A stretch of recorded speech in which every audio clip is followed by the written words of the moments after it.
Dan salah satu caranya ya memang perang gitu.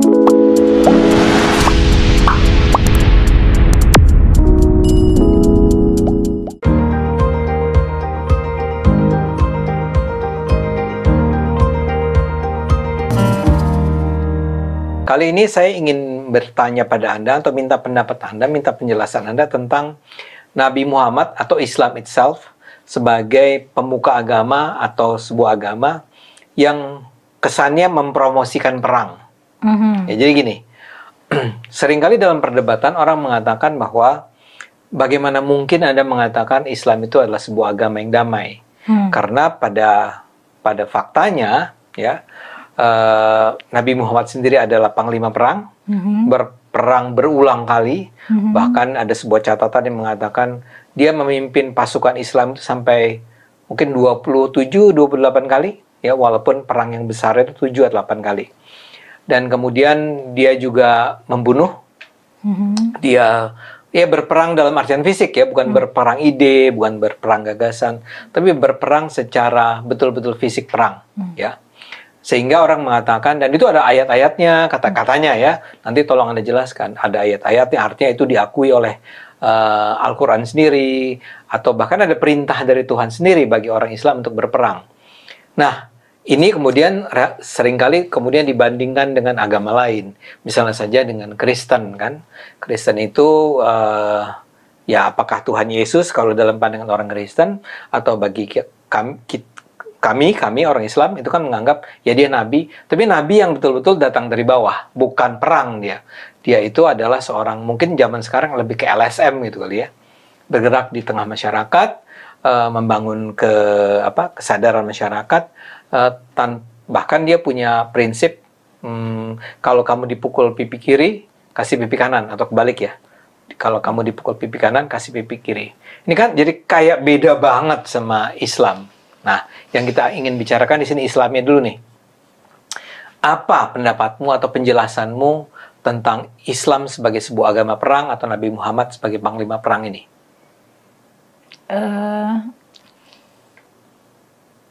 Ini pertanyaannya berat banget, ya. Cuman mungkin kita harus, yang paling penting dari semuanya tuh kita lihat konteks budaya, konteks sosial, konteks zaman lagi pas awal-awal Islam muncul. Ketika aku bilang awal Islam muncul itu berarti ketika Nabi menyebarkannya, ya. Gitu.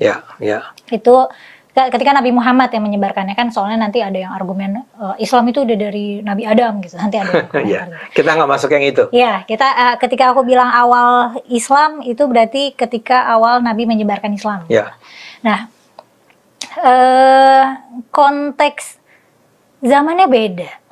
Ketika lagi zaman Nabi, yang namanya perang suku itu biasa. Perang suku, ya? Perang suku itu biasa. Okay. Karena kehidupan mereka tuh memang sangat tribal.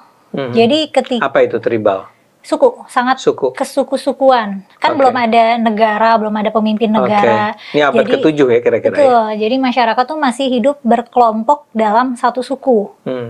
Nah, Islam dalam penyebarannya memang ada yang melalui diplomasi gitu, ya. Jadi akhirnya ada suku yang ngikut, tapi ada juga yang pakai kekerasan, emang iya gitu. Kayak perang kalah terus ya udah di bawah bendera keislaman gitu, di bawah payung keislaman itu ada gitu. Tapi kan Islam sendiri ada secara etimologi artinya bisa damai, artinya bisa berserah diri. Jadi memang brandingnya tuh agama damai. Oke. Jadi, tapi bagaimana mungkin, ya, kita mengatakan dia adalah sebuah agama damai. Sementara tadi Mela sendiri menyebut nih, ya, dia menundukkan lawan-lawannya dengan menggunakan kekerasan. Itu kan jadi kontradiktif dong. Kalau misalnya kita melihatnya dengan kacamata modern sekarang gitu, ya, di mana perang itu bukan norma, kita akan ngelihat ini nggak benar nih. Nah, tapi saat itu mah tidak jadi kontroversi. Maksudnya Nabi melakukan banyak perang itu tidak dimasalahkan oleh masyarakat pada saat itu. Karena menurut kacamata moral orang saat itu, ya itu normatif gitu. Banyak-banyak perang itu ya nggak apa-apa, biasa. Dan kalaupun misalnya bukan Islam perang untuk supaya powerful dan dominan, bangsa-bangsa lain, maksudnya suku-suku lain juga berperang gitu. Ya, tapi kan kemudian kan Islam itu diturunkan bukan hanya untuk masyarakat Arab pada abad ke-7, ya. Ajaran-ajaran Islam itu kan sampai sekarang disebarkan pada abad 21.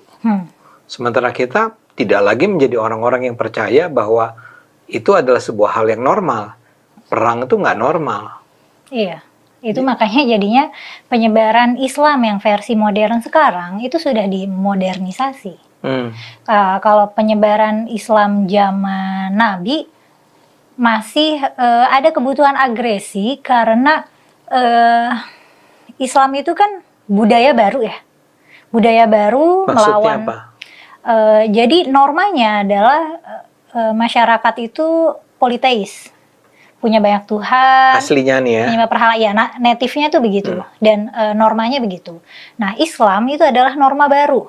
Konsep tauhid itu norma baru.